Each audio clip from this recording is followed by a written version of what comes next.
बहुत स्वागत है आपका। आप देख रहे हैं गुलिस्तान न्यूज। मैं हूं आपके साथ सोनिका सिंह। शुरुआत करते हैं बुलेटिन की। तमाम बड़ी खबरों से आपको रूबरू कराएंगे।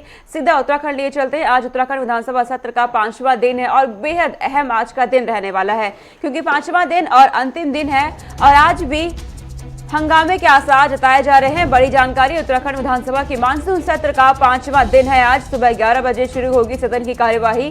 11 बजे सदन की कार्यवाही की शुरुआत होगी और इस दौरान कहा जा रहा है कि सदन में आज भी हंगामेदार रहने के आसार जताए गए हैं।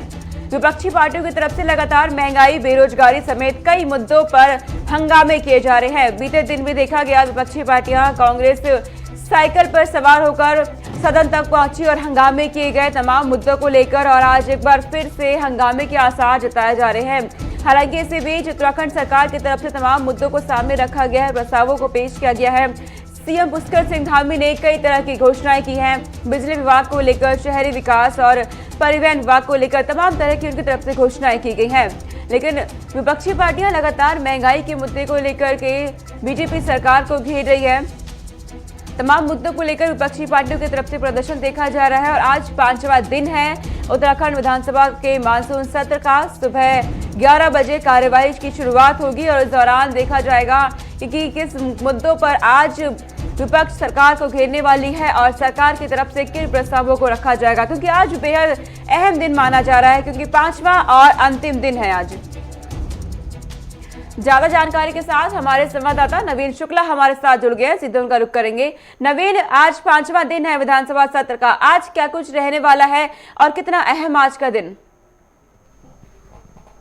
कहीं विधानसभा सत्र का जो 5वां दिन हंगामेदार होने की संभावना जताई जा रही है, क्योंकि लगातार जो कांग्रेस की बात की जाए तो कांग्रेस प्रदर्शन कर रही थी और आज यूथ कांग्रेस का भी प्रदर्शन है। तो कहीं ना कहीं अगर सदन के अंदर जहां हंगामा होगा तो वहीं सड़क पर भी हंगामा होने की संभावना जताई जा रही है, क्योंकि जो युवा जिलों से राजधानी देहरादून पहुंचे हैं और साफ तौर पर उन कार्यकर्ताओं का यही कहना है कि लगातार जो युवा हैं, उत्तराखंड के युवा बेरोजगार हो रहे हैं और उनको रोजगार नहीं मिल रहा है। इसके साथ ही कई सारी समस्याएं हैं, चाहे कंपनियों में 70% आरक्षण की बात की जाए तो कहीं ना कहीं उनका साफ तौर पर यह कहना है कि जो भी कंपनियां सिडकुल यहाँ पर लगाए गए हैं वहां पर स्थानीय लोगों को रोजगार नहीं दिया जा रहा है, बल्कि बाहरी लोगों को रोजगार दिया है। तो तमाम सारे मुद्दे, ऐसे मुद्दों को लेकर आज यूथ कांग्रेस भी घेराव करेगी। तो कहीं ना कहीं जो आज 5वां दिन है वो हंगामेदार होने की संभावना जताई जा रही है, क्योंकि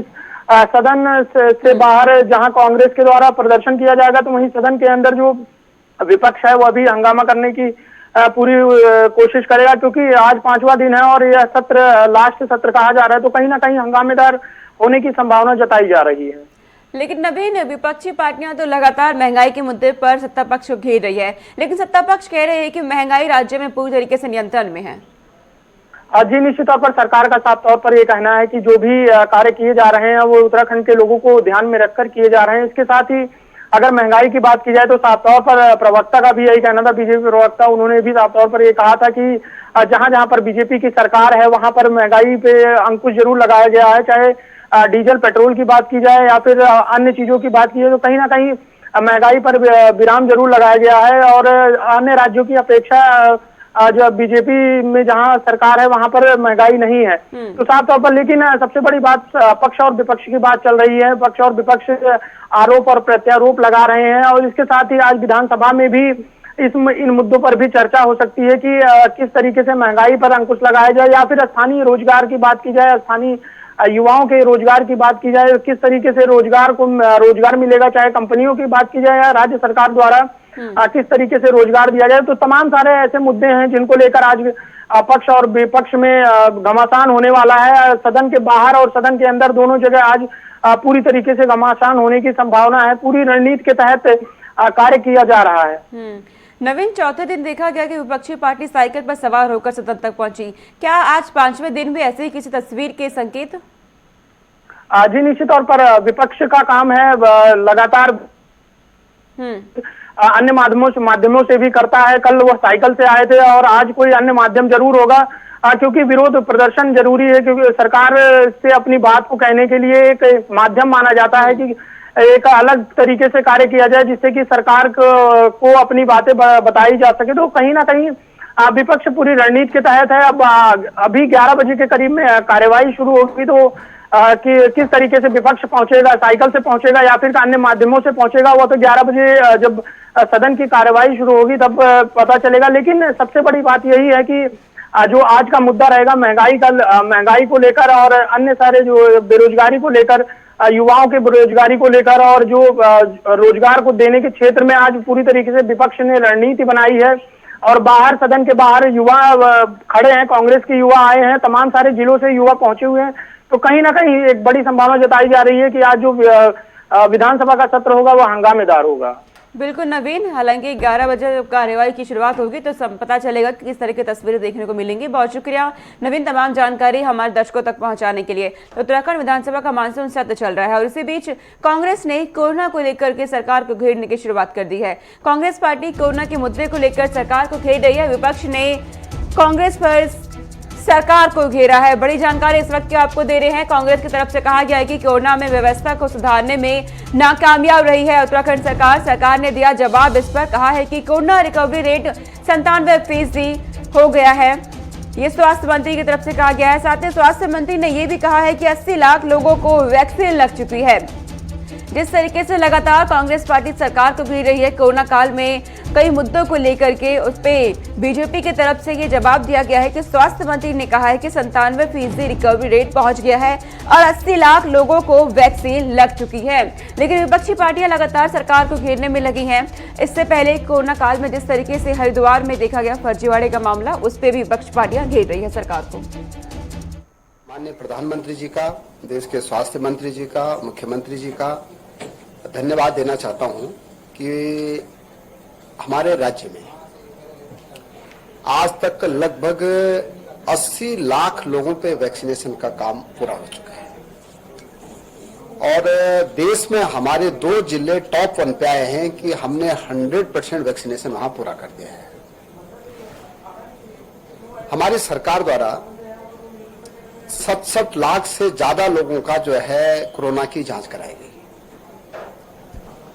और हमारा जो रिकवरी रेट है वो जो है 97% है। पहले तो ज्यादा जानकारी के साथ हमारे संवाददाता धनराज गर्ग हमारे साथ जुड़ गए, सीधे उनका रुख करेंगे। धनराज, कांग्रेस सीधा सीधा आरोप लगा रही है बीजेपी पर कि कोरोना काल में व्यवस्थाएं ठीक से नहीं रही। आप इसके पीछे क्या वजह और क्या सच्चाई देख रहे हैं? जी सोनिका, बिल्कुल जिस तरीके से उत्तराखंड में विधानसभा सत्र इस समय चल रहा है और कल चौथा दिन था और आज 5वां दिन विधानसभा सत्र का है, लेकिन जिस तरीके से कल देखने को मिला कि विधानसभा में तमाम तरह के विपक्ष ने सवाल खड़े किए हैं सरकार पर कि किस तरीके से कोरोना काल चला और उसमें जो व्यवस्थाएं थी वो सरकार की ठीक नहीं थी, तो उसको लेकर कहीं ना कहीं सरकार पर एक सवाल खड़ा करते हुए प्रीतम सिंह नेता प्रतिपक्ष हैं, उन्होंने सवाल खड़ा किया है सरकार पर और साफ तौर पर कहा है कि कहीं ना कहीं जो व्यवस्था कोरोना काल में फैली है वो सारी जिम्मेदारी सरकार की थी। लेकिन वही सरकार ने भी इस पर जवाब देते हुए साफ तौर पर कहा है, जो स्वास्थ्य मंत्री है धन सिंह रावत, उन्होंने साफ तौर पर बताया है कि जो रिकवरी रेट है हमारे प्रदेश का 97% से भी अधिक रिकवरी रेट है इस समय और जो 80 लाख से अधिक लोगों को वैक्सीन भी लग चुकी है। और वही उन्होंने कहा कि 67 लाख लोगों की उत्तराखंड सरकार ने कोरोना की जांच भी कराई है। हालांकि जिस तरीके से विपक्ष लगातार उन पर हमलावर हो रहा है तो उसको कहीं ना कहीं नकारते हुए धन सिंह रावत ने साफ तौर पर यही कहा है कि किसी भी तरह की कोई व्यवस्था कोरोना काल में नहीं रही है। जी, लेकिन धनराज, बीजेपी के राज में हरिद्वार में तो फर्जीवाड़ा देखा ही गया था कोरोना काल में किस तरीके से हुआ था और अलग अलग राज्यों में उसके जरिए कोरोना फैला भी था। जी बिल्कुल सोनिका, जिस तरीके से कुंभ मेला चला था तो उसमें कहीं ना कहीं जो कोरोना की जांचें हुई थी उसमें फर्जीवाड़ा सामने आया था, जिसको लेकर उत्तराखंड के मुख्यमंत्री पुष्कर सिंह धामी लगातार नजर भी बनाए हुए हैं और तमाम कार्रवाई भी उसमें की जा रही है, क्योंकि हाल ही में कल ही 2 अधिकारियों को, जिम्मेदार अधिकारियों को निलंबित कर दिया गया है। तो कहीं ना कहीं एक बड़ी कार्रवाई जरूर होती हुई दिखाई दी है, लेकिन विपक्ष लगातार उस पर भी घेरता हुआ नजर आ रहा है कि सरकार को साफ तौर पर वो यही कह रहा है कि छोटे लोगों पर उसको कार्रवाई हो रही है, लेकिन जो बड़े मगरमच्छ है यानी कि जो बड़े अधिकारी हैं उन पर कार्रवाई करने सरकार कहीं ना कहीं बच रही है और अपने जो नेता है या बीजेपी के नेता है उनको बचाने की कोशिश लगातार बीजेपी कर रही है। यही कहना विपक्ष का है कि जिस तरीके से लगातार कोरोना में जो अव्यवस्थाएं देखने को मिली कि कुंभ मेले में जिस तरीके से फर्जीवाड़ा हुआ है, तो कहीं ना कहीं एक बड़ा सवाल जरूर खड़ा होता है कि आखिर सरकार उन लोगों पर क्यों कार्रवाई नहीं कर रही है जो बड़े लोग हैं। जी धनराज, कांग्रेस की तरफ से तो आरोप लगाए जा रहे हैं, आरोप प्रत्यारोप का दौर चल रहा है दोनों पार्टियों के बीच, लेकिन आप जमीनी स्तर पर क्या हालात देख रहे हैं? अस्पतालों में कितने प्रबंध आप देख रहे हैं? जी, बिल्कुल सोनिका, जिस तरीके से देखा जाए कि कोरोना के मामले भले ही उत्तराखंड में बेहद कम हो गए हों, लेकिन कहीं ना कहीं उत्तराखंड सरकार लगातार इस पर सतर्क बनी हुई है और मुख्यमंत्री पुष्कर सिंह धामी लगातार बैठकें ले रहे हैं। स्वास्थ्य विभाग की बैठक उन्होंने ली है और तमाम अधिकारियों की बैठक उन्होंने ली है और साथ ही उन्होंने निर्देश भी दिए हैं कि जिस तरीके से तीसरी लहर की आशंका जताई जा रही है तो उसको देखते हुए कहीं ना कहीं व्यवस्थाओं को दुरुस्त किया जाए, क्योंकि जब दूसरी लहर चल रही थी तो कहीं ना कहीं बड़ी ही अव्यवस्थाएं देखने को अस्पतालों में मिली थी कि बेड उपलब्ध नहीं हो पा रहे थे, ऑक्सीजन उपलब्ध नहीं हो पा रहे थे, जिसको देखते हुए मुख्यमंत्री पुष्कर सिंह धामी ने साफ तौर पर कहा है कि जो तीसरी लहर आने की आशंका जताई जा रही है उसमें बिल्कुल भी लापरवाही न बरती जाए और अस्पतालों में जो व्यवस्था है वो पहले से ही दुरुस्त कर ली जाए, क्योंकि जिस तरीके से तीसरी लहर का आशंका जताई जा रही है तो इसमें ये भी कहा जा रहा है कि कहीं ना कहीं बच्चों पर ज्यादा प्रभावित ये तीसरी लहर रहने वाली है। जी ठीक है धनराज, तमाम जानकारी आपने दी कि क्या हालात इस वक्त उत्तराखंड में कोरोना से है और विपक्षी पार्टियां भी लगातार सरकार को घेर रही है, लेकिन दूसरी तरफ देखा जाए तो उत्तराखंड सरकार तमाम तरह की व्यवस्थाएं करने में जुटी हुई है कोरोना काल को देखते हुए। बहुत शुक्रिया धनराज, तमाम जानकारी हम तक पहुंचाने के लिए। आगे रुक करते हैं, उत्तराखंड के सीएम पुष्कर सिंह धामी ने मीडिया से बातचीत की है। इस दौरान उन्होंने कहा कि मैं एक लोक सेवक हूँ और जनता की समस्याएं सुनना मेरा काम है, हर एक की समस्या मेरे लिए एक समान है, ये सीएम पुष्कर सिंह धामी की तरफ से कहा गया। और साथ ही उन्होंने विधानसभा परिसर में कुछ मांगों को लेकर जो विधायक इस वक्त धरने प्रदर्शन पर बैठे हैं उनकी बात भी सुनी है। पुष्कर सिंह धामी ने कहा है कि आपकी समस्याओं का निवारण भी किया जाएगा। ये रिपोर्ट देखिए। कोविड महामारी को दृष्टिगत रखते हुए, क्योंकि सभी चाहे ऊर्जा विभाग के हमारे उपभोक्ता हों या हमारे परिवहन विभाग के हों या हमारे पेयजल विभाग से संबंधित जो पेयजल की जो चीज़ें हैं तो सभी में ये है कि सभी लोग बीच में काफ़ी परेशानियां रही हैं, काफ़ी समस्याएं रही हैं, इसलिए हमने ये अलग अलग जो अधिकार हैं उसमें जो है किसी में 3 महीने की और किसी में 6 महीने की जो है, देखिए कोविड महामारी को दृष्टिगत रखते हुए, क्योंकि सभी। चलिए आगे रुक करते हैं। कोरोना काल चल रहा है, उत्तराखंड में कई स्कूल खोल दिए गए, लेकिन इसी बीच अब जानकारी सामने आई है कि स्कूलों में कोरोना की जांच की जाएगी। जो बच्चे स्कूल पहुंच रहे हैं उनके लिए कोरोना की जांच की जाएगी। स्कूलों में कल से होगी कोरोना की जांच। बड़ी जानकारी आ रही है उत्तराखंड से इस वक्त के सामने। और इसी बीच बच्चों को कोरोना से बचाने के लिए सरकार का ये फैसला है। जिस तरीके से कहा जा रहा है कि तीसरी लहर बच्चों पर अधिक प्रभाव डालेगी, इस पर सीएम पुष्कर सिंह धामी ने यह ऐलान कर दिया है कि कल से स्कूलों में बच्चों की कोरोना संक्रमित जांच की जाएगी। बच्चों को कोरोना से बचाने के लिए सरकार का यह फैसला है। कोरोना रोकथाम के लिए बच्चों के सैंपल लेने के निर्देश दिए गए हैं सीएम पुष्कर सिंह धामी की तरफ से, क्योंकि बच्चों पर अधिक प्रभाव पड़ सकता है, ये विशेषज्ञों की तरफ से कहा गया। इसे देखते हुए पुष्कर सिंह धामी ने बड़ा ऐलान किया है। कल से स्कूलों में कोरोना टेस्टिंग की जाएगी ताकि बच्चों के स्वास्थ्य पर लेकर किसी तरह की कोई लापरवाही ना देखी जा सके। पिछले कुछ और राज्यों की बात करें तो जिस तरीके से देखा गया, पंजाब, हिमाचल प्रदेश और हरियाणा के अंदर जब स्कूल खुले थे तो बच्चे संक्रमित होने लगे थे। अब उत्तराखंड सरकार ने सबक लेते हुए ये फैसला लिया है कि कल से स्कूलों में बच्चों के लिए टेस्टिंग की जाएगी कोरोना की, ताकि बच्चों के स्वास्थ्य पर किसी तरह का प्रभाव न पड़ सके। और कोरोना रोकथाम के लिए ये फैसला लिया गया है सीएम पुष्कर सिंह धामी की तरफ से। हमारी संवाददाता विशाखा चौधरी हमारे साथ जुड़ गई हैं तमाम जानकारी के साथ। विशाखा, कल से स्कूलों में कोरोना टेस्टिंग की जाएगी, सीएम पुष्कर सिंह धामी ने ऐलान किया है, किस तरीके से व्यवस्थाएं की गई हैं स्कूलों में इसके लिए?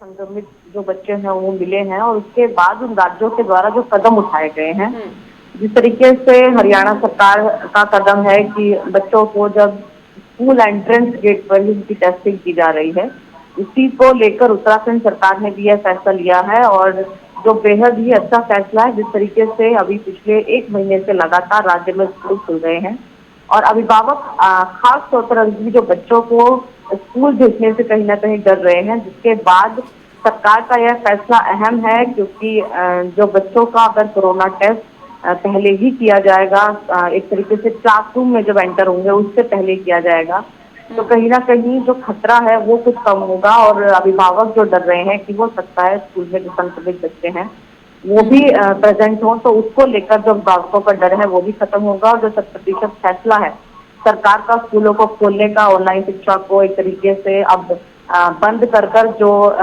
पहले की जो हमारी पारंपरिक शिक्षा थी उसको सुचारू रूप से चलाने का, तो कहीं ना कहीं उस पर भी जो पूरा का पूरा अमल है वो हो पाएगा। और जिस तरीके से कोरोना टेस्टिंग यदि होती है तो और सही तरीके से की जाती है तो बच्चों पर जो खतरा इस समय थर्ड वेव को लेकर विशेषज्ञ बता रहे हैं, कहीं ना कहीं वो भी कम होगा। और अगर संक्रमित बच्चों की संख्या बढ़ती है या इस समय बच्चों के जो संक्रमित होने की पुष्टि होती है तो जाहिर तौर पर फिर यह फैसला वापस लिया जाए, वो रिपोर्ट भी सरकार के पास अवेलेबल है।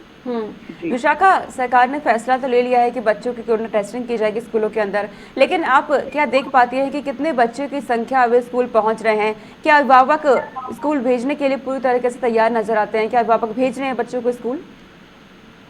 जी बिल्कुल सोनिका, देखिए जब जो बोर्ड स्कूल के जो बच्चे हैं खासकर 10th और 12th के, उन बच्चों की संख्या खासकर फिर भी देखी जाती है स्कूल पहुंचते हुए। लेकिन जो अन्य जो क्लासेज हैं, चाहे वो छोटी क्लासेज हैं, प्राइमरी क्लासेज हैं या उसके अलावा क्लासेज हैं, ऐसे बच्चों की जो संख्या स्कूल में बेहद कम है। और अभिभावक, खासतौर पर जब अभिभावकों से भी यह पूछा जाता है तो उनके द्वारा यही कहा जाता है कि अभी ऑनलाइन शिक्षा ही चलाई जानी चाहिए स्कूल में, क्योंकि प्रॉपर जो कोरोना की प्रिकॉशंस है वो स्कूल में नहीं ली जाती है। और जाहिर तौर पर अभिभावकों का यह कहना था कि न तो टेस्टिंग अवेलेबल है स्कूल में, ना प्रॉपर सैनिटाइजेशन का काम किया गया है, तो ऐसे में अभिभावक बच्चों को स्कूल भेजने से डर रहे थे। लेकिन अगर सरकार यह फैसला उठाती है, प्रॉपर एक उदाहरण पेश करती है सभी अभिभावकों के सामने कि स्कूल में जो पूरा बिहेवियर है कोरोना को लेकर वो ठीक किया गया है, टेस्टिंग की जा रही है, सैनिटाइजेशन किया जा रहा है, सोशल डिस्टेंसिंग का पालन किया जा रहा है, उसके बाद स्कूल खोले गए हैं, तो जाहिर तौर पर जो अभिभावक उनका डर है वो भी खत्म होगा, स्कूलों में जो तादाद है बच्चों की वो भी बढ़ेगी। ठीक है विशाखा, तमाम जानकारी आपने दी कि किस तरीके से स्कूलों में व्यवस्थाएं आप देख रही हैं और कोरोना टेस्टिंग को लेकर के किस तरीके से व्यवस्था की जा रही है, क्योंकि कल से स्कूलों में कोरोना की टेस्टिंग की जानी है उत्तराखंड में। बहुत शुक्रिया विशाखा तमाम जानकारी हम तक पहुंचाने के लिए। आगे रुक करते हैं, हरिद्वार से बड़ी जानकारी इस वक्त की सामने आ रही है। दरअसल हरिद्वार में कोहराम मचा हुआ है तेज बारिश के बाद। जिस तरीके से लगातार तेज बारिश का दौर इस वक्त चल रहा है उत्तराखंड के अंदर, अब हरिद्वार में बारिश से कोहराम मचा हुआ है। दरअसल गंगा समेत कई नदियां अपने उफान पर पहुंच गई है। बड़ी जानकारी इस वक्त की आपको दे रहे हैं। लोगों का जीवन अस्त व्यस्त हो गया है। जिस तरीके से लगातार तेज बारिश का दौर चल रहा है, अब लोगों का जीवन अस्त व्यस्त हो गया है। बारिश से जीविका पर भी खतरा मंडराने लगा है लोगों के, क्योंकि बाहर निकलना लोगों के लिए मुश्किल हो चला है। ऐसे में प्रशासन भी लगातार लोगों से अपील कर रही है कि बाहर निकलने से बचें, क्योंकि मौसम विभाग लगातार अपडेट जारी कर रहा है कि आने वाले कुछ दिन अभी उत्तराखंड में भारी रहेंगे, क्योंकि तेज बारिश का दौर चल रहा है। देखा जा रहा है जिस तरीके से लगातार तेज बारिश हो रही है, गंगा समेत कई नदियां इस वक्त उफान पर पहुंच गई है। जिस तरीके से लगातार तेज बारिश चल रही है, इसके बाद गंगा उफान पर है, पानी बाहर निकल गया है, सड़कों तक पहुंच गया है। मलबे इस वक्त सड़कों पर देखे जा रहे हैं, क्योंकि लगातार तेज बारिश चल रही है, भूस्खलन हो रहा है और कई हाईवे इस वक्त बंद है। तकरीबन 200 हाईवे ऐसे हैं उत्तराखंड के अंदर जो इस वक्त बंद चल रहे हैं। आवागमन बेहद मुश्किल हो चला है लोगों के लिए, क्योंकि बाहर निकलना मुश्किल हो गया है। जीवन पर और जीवन के साथ ही उनकी जीविका पर भी खतरा मंडराने लगा है। साथ ही साथ मौसम विभाग की तरफ से कहा गया है कि कई राज्य ऐसे हैं जहां पर बिजली गिरने की भी संभावना हो सकती है।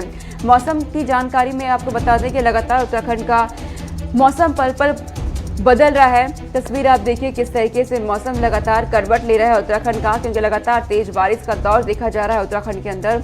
और जब हमारे संवाददाता हमें जानकारी पहुंचाते हैं तो किस तरीके से उत्तराखंड में लोगों का जीवन अस्त व्यस्त हो गया है, मुश्किल हो चली है लोगों के लिए, खासकर ग्रामीण इलाकों के लोगों के लिए, क्योंकि संपर्क टूट जाता है और जिस तरीके से सड़कें इस वक्त बंद हैं, लोगों को आवागमन में बेहद दिक्कतों का सामना करना पड़ रहा है। यातायात प्रभावित हो गया है बुरी तरीके से। बारिश से जीविका पर भी खतरा मंडराने लगा है। इस वक्त की बड़ी जानकारी हरिद्वार से सामने आ रही है। जिस तरीके से गंगा नदी में इस वक्त उफान देखा जा रहा है, साथ ही कई और नदियों में उफान के चलते पानी सड़कों तक आ गया है और इस तरीके से कि सड़कों से पानी घरों में भी घुसने लगा है। बहुत से लोगों को परेशानी हो रही है, खासकर गंगा तट के किनारे रहने वाले लोगों को। जो लोग नदियों के तट के किनारे रहते हैं उनके लिए खासकर बेहद दिक्कत इस वक्त देखी जा रही है। हालांकि प्रशासन तमाम व्यवस्थाएं कर रहा है। सीएम पुष्कर सिंह धामी ने खुद मोर्चा संभाल रखा है। उन्होंने अधिकारियों को निर्देश दे रखे हैं कि सचेत रहे और जल्द से जल्द इसका निपटारा किया जाए। जहां पे भी नुकसान देखा जा रहा है तेज बारिश के चलते, सड़कों से मलबे हटाने के काम इस वक्त किए जा रहे हैं और एसडीआरएफ की टीमें, एनडीआरएफ की टीमें इस वक्त सड़कें खोलने में जुटी हुई हैं। कई राष्ट्रीय राजमार्ग इस वक्त बंद है उत्तराखंड के अंदर और टीमें इस वक्त खोलने में जुटी हैं। मलारी हाईवे बीते कई दिनों से बंद पड़ा है और टीमें उसे खोलने में जुटी हुई है, जिससे यातायात बुरी तरीके से प्रभावित हो रहा है क्योंकि आवागमन लोगों के लिए मुश्किल हो चला है। बड़ी जानकारी इस वक्त की आपको दे रहे हैं हरिद्वार से। सीधे हरिद्वार में कोहराम मचा है, जिस तरीके से लगातार तेज बारिश चल रही है, लोगों का जीवन अस्त व्यस्त हो गया है। हरिद्वार के अंदर बारिश से जीविका पर भी खतरा मंडराने लगा है। बड़ी जानकारी इस वक्त आपको दे रहे हैं हरिद्वार में बारिश से कोहराम मचा है, लोगों का जीवन भी अस्त व्यस्त हो चला है। जिस तरीके से तेज बारिश उत्तराखंड के अंदर हो रही है, मौसम विभाग लगातार अलर्ट जारी कर रहा है उत्तराखंड में कि लोगों से भी अपील की जा रही है बाहर निकलने से बचे, खासकर पहाड़ी क्षेत्रों में जाने से बचे, क्योंकि पहाड़ी क्षेत्रों में यात्रा करने से आप बेहद मुश्किलों में इस वक्त पड़ सकते हैं, क्योंकि पहाड़ी क्षेत्रों में पहाड़ भी दरक रहे हैं और भूस्खलन देखा जा रहा है। खासकर पर्यटकों के लिए ये अपील की जा रही है कि इस वक्त उत्तराखंड का रुख करने से बचे, तेज बारिश का दौर चल रहा है। ऐसे में अगर कोई पर्यटक रुख करता है उत्तराखंड का तो बेहद मुश्किल उन्हें हो सकती है। लोगों का जीवन अस्त व्यस्त हो चला है उत्तराखंड के अंदर। हमारे संवाददाता चंचल तोमर हमारे साथ जुड़ गए हैं तमाम जानकारी के साथ। चंचल, हरिद्वार में इस वक्त कोहराम मचा है, तेज बारिश का दौर चल रहा है, क्या हालात हरिद्वार में आप इस वक्त देख रहे हैं? बिल्कुल, देखिए जिस से बरसात का चल रहा है हरिद्वार में, जो है पहाड़ के इलाकों में जो है बारिश का तो जो हो रही है, वहीं मैदानी इलाकों में जो है एक बाढ़ की आशंकाएं जो थी वो बढ़ गई हैं। और अगर हरिद्वार की बात करें तो एक भी जो है हड़की पेड़ी के आसपास बहती नजर आई है, लेकिन रेस्क्यू करके उनको बचाया जा सका है। किसी की जान की अगर बात करें तो जरूर जो है पानी का मामला नहीं आया, लेकिन बारिश की बात करें तो काफी जो है भारी मात्रा में बरसात होने की वजह से मैदानी इलाकों में जल भराव हो गया है और बाढ़ की जो संभावनाएं हैं वो बढ़ती जा रही हैं। वहीं जो है रेस्क्यू की बात करें तो तमाम जो है संगठन जो है कुछ जो है पुलिस अधिकारी या पुलिस को लेकर या एनडीआरएफ के जवानों को लेकर लगाया गया है, जिससे कि कोई जनहानि ना हो। जी। और प्रशासन की तरफ से क्या व्यवस्थाएं की जा रही हैं, क्योंकि देखा जा रहा है कि लोगों के जीविका पर भी खतरा मंडरा गया है? बिल्कुल, देखिए बता दें जिस तरह प्रशासन की बात करें तो पहले से ही जो है हाई अलर्ट किया हुआ था और जो है कुछ मैदानी इलाके हैं, जो कुछ गांव हैं गंगा के किनारे बसे हुए हैं, उनको पहले से ही खाली करवा दिया गया था। कुछ ऐसे जो गांव है जो बिल्कुल सटे हुए हैं, जहाँ से जो है मिट्टी कटाव से जो है जनहानि का मामला सामना हो सकता था, उनको जो सुरक्षित स्थानों में भेज दिया गया है। उसकी और प्रशासन ने जो हाई अलर्ट किया गया है, वहीं पर जो है जल पुलिस और जो है एनडीआरएफ की टीमें लगाई गई है और उनको जो है उसके साथ जिस तरीके से गंगा जो है उफान पर चल रही है उसके आसपास ना जाए। जी। और कई सड़कें भी इस वक्त बंद हो गई हैं चंचल, तो लोग कैसे आवागमन कर पा रहे हैं, कैसे संभव हो पा रहा है? बिल्कुल, अगर पहाड़ की बात बता दें, कुछ रास्ते जरूर ऐसे हैं जो ध्वस्त हो गए हैं, जो भूस्खलन हुआ है, भूस्खलन की वजह से जो कुछ रास्ते जो है खत्म हो गए, चाहे पिथौरागढ़ हो चाहे जो है उत्तरकाशी हो, कुछ रास्ते जो खत्म हो गए, कुछ जो छोटे मोटे जो पुल थे वो ध्वस्त हो गए, उन्हीं को लेकर जो है मरम्मत का कार्य चल रहा है। वहीं प्रशासन की तरफ से जो है उनको जो है लगातार जो निगाहें बनाई जा रही है, जिससे आकाशीय बिजली हो या बरसात का मौसम हो जिससे कि जनहानि का मामला सामने आ रहा है, तो उसको देखते हुए प्रशासन ने हाई अलर्ट किया हुआ है। ठीक है चंचल, तमाम जानकारी आपने दी कि उत्तराखंड का मौसम कैसा है, हरिद्वार में किस तरह के हालात हैं इस वक्त।